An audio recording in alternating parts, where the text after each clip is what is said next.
We are in Langebaan for the West Coast Car Show, and as Tennessee whiskey plays in the background there, I am awed and inspired by the turnout of the people and the sheer amount of cars here.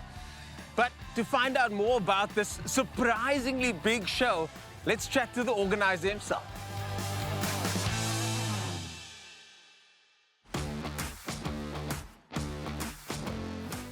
I'm standing with Peter Lindenberg from Shelby, but Peter, you are known for many things. I didn't know you were known for living in the West Coast, though. I thought you're from Joburg. No, I've been here for 15 years. Wow. And you started this show. Oh, again, something I heard today. What was the motivation behind this? So it was 2018, and we had started the neighborhood watch here in 2011 with 3 other guys, and we were looking at other projects. We were like, well, we're going to do something to have a basic funding for what we need to do in projects. And this friend of mine, late JP Mouton, and I said, you know what, let's put together a car show, let's see how we go. And we had the first show in 2018. We thought, no offense, going up the West Coast for a small show, but then as the marketing material started rolling out, Alicia, my producer, was saying, no, this is going to be a big one. Did you expect it to be like this as you guys... Yeah. Yeah? Was this the plan? So last year we had around 330, 340 cars. I know we haven't counted. We'll know tomorrow, but yeah. I reckon we're damn close. Wow. And you can see there's big dealer support. Most of the dealers are here. Yeah, that's always good to know.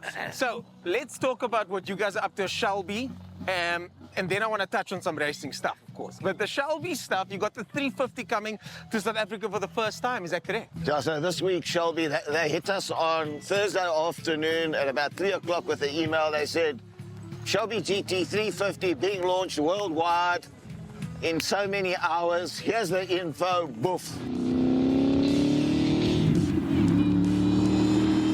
Right-hand drive? Yeah, 5. We got 5 allocated to South Africa. I hear 2 of them already potentially. No, 2 are sold. So let's go back to racing. You were known in Westbanks for driving with one hand. I want to be able to change that gear instantly. I don't want to have my hand on the wheel. And also, I just felt sometimes that your hand on, hand off, the steering moves. I got to drive so many cars. And the most incredible car to drive was Z181, the Gunston Capri. I mean, I got that thing around Swartkops in a 108.1. Back then? Yeah, like, I don't know, 25 years ago. Yeah. A 108 in a saloon car at Swartkops. Jeez, and how does, one last question from me before I let you get back to Shelby things over here. Powerboating, F1 powerboating or racing cars? It's an impossible question to answer because you must remember in F1 powerboating, I was driving at the pinnacle of the world. So I was competing against the best powerboat drivers in the world regularly. And that kind of elevates you to a different level. Okay. I was never the best racing car driver. I think I was good, but I was never like one of the best in the world. I do believe that I got into motorcar racing earlier. I believe I would have made it in NASCAR in America, I have no doubt. That type of car is my kind of car. Yeah.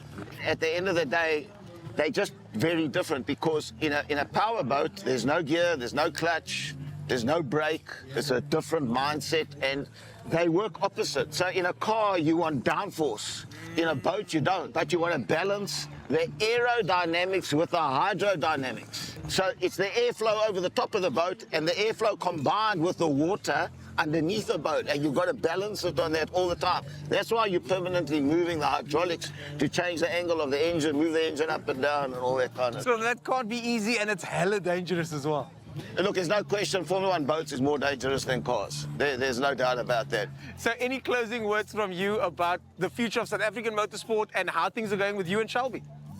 Okay, so South African motorsport, you know, everybody says, the good old days, and it doesn't matter what generation you are, it's always the good old days. We are living in the heyday as far as I'm concerned. And sport moves on. Yes. And if you talk to me and you say, do I prefer the current Formula 1 or Formula 1 of 30 years ago?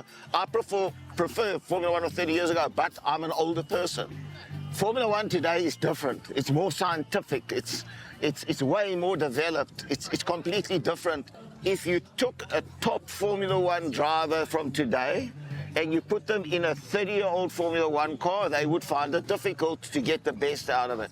But it's the same the other way around. It's difficult to compare eras. You can't. You've got to compare drivers of the same era. Yeah, agree. That's what you've got to do. Mike Pashut, my co-presenter, would say that PK was the best. That's his favorite driver. So this one's for you, Mike. But Mr. Lindenberg, always a pleasure. Thank you for your time. Thanks for the wisdom. I appreciate the Thanks insight. for what you guys do for motorsport. Without guys like you, it goes nowhere. Nah, we love the sport. Someone has to tell the story. Thank you, sir. We appreciate it. We can make the story. You've got to tell it. Well, that's exactly what we're going to do. Cheers for now. Thank you, sir.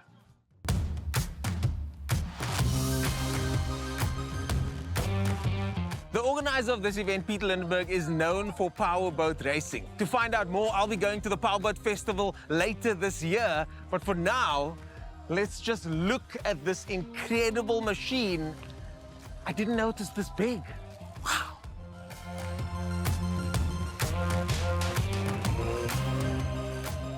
In front of me is a left-hand drive manual ZR1.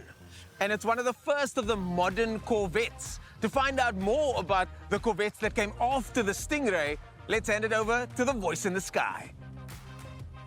After the iconic Stingray era, several generations of Corvettes followed, each with advancements in performance, design, and technology. The C4 of 1984 introduced a modern aerodynamic look, and the high-performance ZR1 with its Lotus-designed LT5 V8.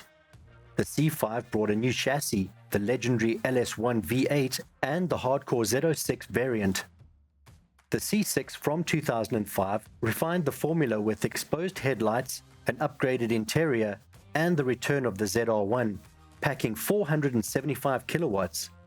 The C7 then reintroduced the Stingray name, featuring an aggressive redesign, advanced tech, and the most powerful ZR1 yet, boasting 560 kilowatts.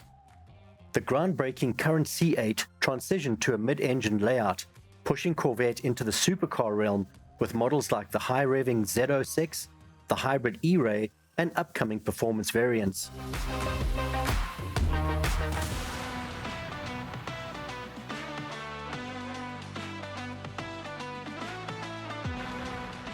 It's not often that you see a genuine Dakar car in the flesh, and this is one from the 90s. It raced in the Paris Le Cup, where it ended its journey in Cape Town. It was raced locally by Neil Woolridge and his team, and here we see what it is today. A heritage piece from when Mitsubishi dominated in motorsport.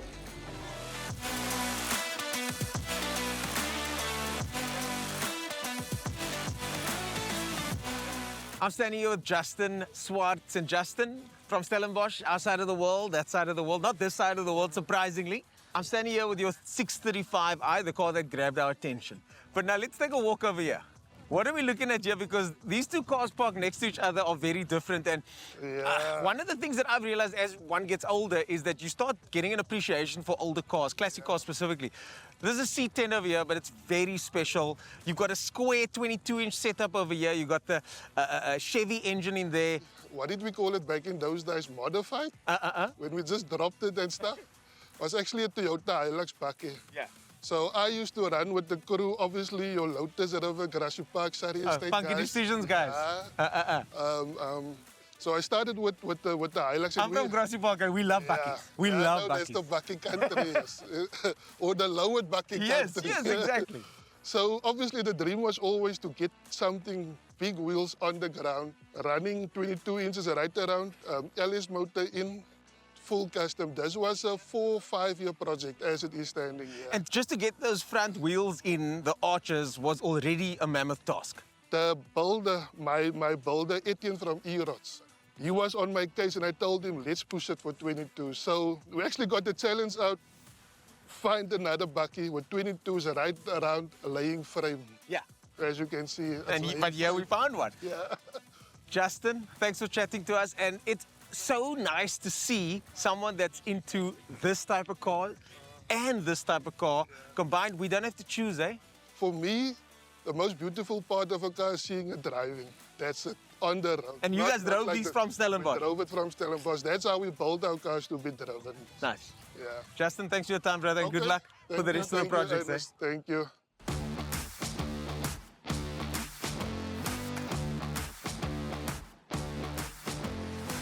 Charles, I don't know about you, but this to me is the coolest era of muscle car because of Smokey and the Bandit, one of my favorite movies. Burt Reynolds did his own stunts, inspired me to want to be a stuntman growing up. But you own one of these cars. Is it as cool as I think it is?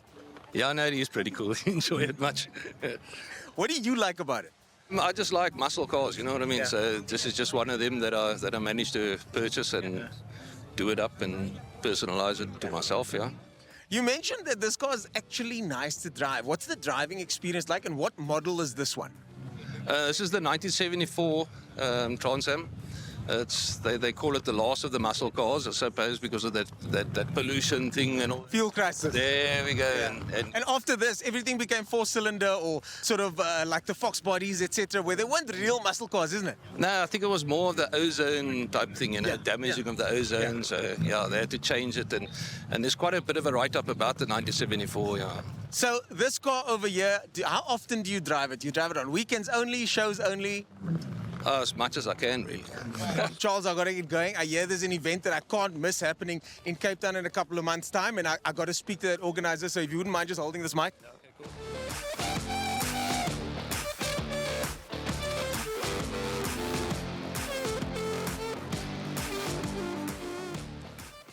And we're back.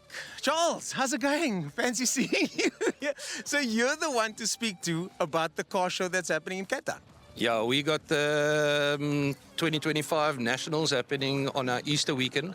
That's where all the hot rods come from all over the country and enter a competition and see who's the best and who built the best cars and that type of thing, yeah. Cool, we'll definitely go check it out. But this is your hot rod over here, if I'm not mistaken. Correct, yes. Yeah, that's my one. And what is that? A T-bucket looks like it. Bucket, yeah. Could you tell us a bit more about what a T-bucket is and what engine you have in here? That was one of the first cars what old Henry Ford built, and we just modified it. And there was an era in the States where they used to take the T-buckets and put in V8s and race and drag each other. And this is one of them that they used to do. And we obviously carried on with the tradition here in South Africa as well, yeah. So this is the Cape Town Street Rod Club Nationals happening. And if we go there, we can see a whole bunch of these. 100%, yeah. This is just a few of our actual hot rods that we got from the club. And, yeah. Folks, so there you have it, 19th of April over the Easter weekend to see cars like these and many others.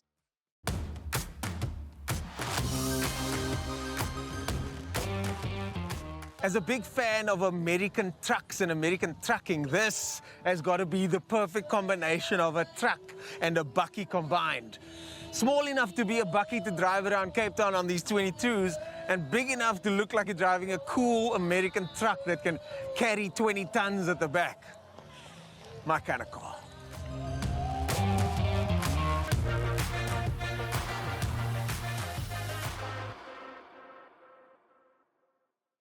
And so my time at the car show comes to an end. But we're not done in Langebaan yet. Robbie over here is going to take me to the Langebaan guest house where I can rent one of these and spend the rest of my time in Langebaan enjoying what Langebaan has to offer. Cheers for now.